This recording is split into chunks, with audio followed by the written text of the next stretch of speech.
मुख्यमंत्र्यांचं माझं बोलणं झालं ज्यावेळेला की याच्यामध्ये काही तोडगा निघू शकतो का. म्हटलं काय तोडगा निघणार याच्यामध्ये. म्हटलं हे समजूनच घेत नाहीयेत आणि इतक्या वेळेला ह्यांना सांगून देखील ह्यांना जर समजत नसेल तर म्हटलं हे मला असं वाटतं सोंग करतायत. उरी अटॅक असेल किंवा पठाणकोट असेल हे काय आत्ता घडलेल्या गोष्टी नाहीत. गेली अनेक वर्ष हे असले प्रकार आपल्याकडे देशात घडत आहेत. अनेक बॉम्ब ब्लास्ट झाले, बॉम्बस्फोट झाले, सगळ्या गोष्टी झाल्या आजपर्यंत.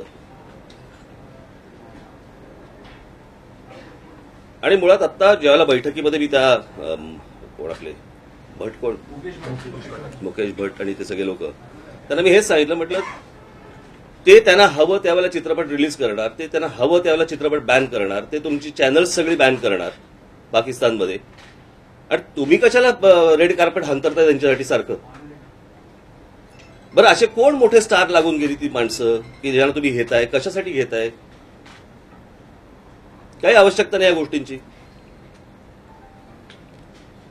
आणि मग मी त्या सगळ्या लोकांना ज्या काही मला गोष्टी सांगायच्या सगळ्या सांगितल्या. आणि मग मी मला ज्यावेळेला मुख्यमंत्र्यांनी हा विषय सांगितला की काय ह्याच्यात मार्ग काय निघू शकतो, मी त्यांना सांगितलं. म्हटलं एक पहिली गोष्ट, चित्रपट सुरू होण्याच्या अगोदर म्हटलं त्यांनी एक पाठी टाकावी की आम्ही उरीतल्या किंवा आजपर्यंत शहीद झालेल्या आम्ही जवानांना श्रद्धांजली अर्पण करतोय आणि आमच्या जवानांना सगळ्यांना आम्ही सॅल्यूट देतोय. दुसरी गोष्ट, आम्हाला एक पत्र लागेल, जे त्यांनी ताबडतोब द्यावं की याच्या पुढे, कारण ही जी आहे ही प्रोड्युसर्स गिल्ड जी ऑर्गनायझेशन जी आहे या संस्थेमध्ये सर्वात जास्ती आता काम करत असलेले प्रोड्युसर्स सर्वात जास्ती या गिल्डमध्ये आहेत.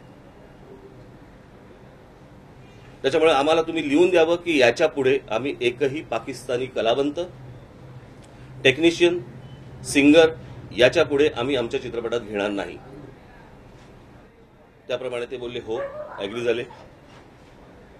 आणि तिसरी गोष्ट, मी त्यांच्याशी जे काय बोललोय ते त्याच्या पुढे ते मुख्यमंत्र्यांशी बोलणार आहेत की ते किती पैसे देणार आहेत वगैरे.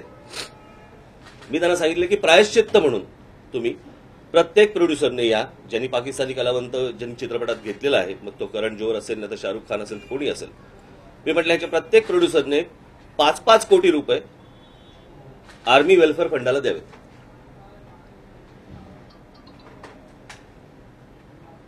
मनोहर पर्रिकर आपले संरक्षण मंत्री आहेत, त्यांच्या हातात जाऊन चेक द्यावा, त्याचा फोटो काढावा आणि तो लोकांना दाखवावा. आता त्याच्यापुढे ते किती पैसे देणार आहेत, काय देणार आहेत हे मला असं वाटतं ते मुख्यमंत्र्यांशी बोलतील आणि कळवतील की काय करणार आहेत ते. म्हणजे चित्रपट चालू अगर न चालू.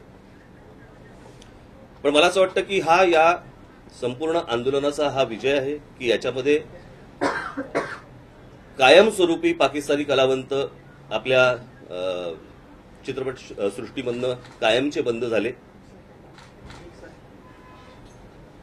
आणि ती तारीख मी त्यांना आजची सांगितली की आजपासून याच्या पुढे कुठच्याही चित्रपटामध्ये ते येणार नाहीत.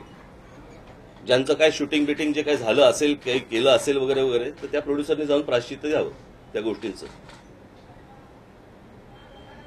आणि या उपर मला असं वाटतं की ज्या चित्रपटामध्ये पाकिस्तानी कलावंत आहेत, मला वाटत नाही या देशातले कोणी लोक तो चित्रपट पाहायला जातील.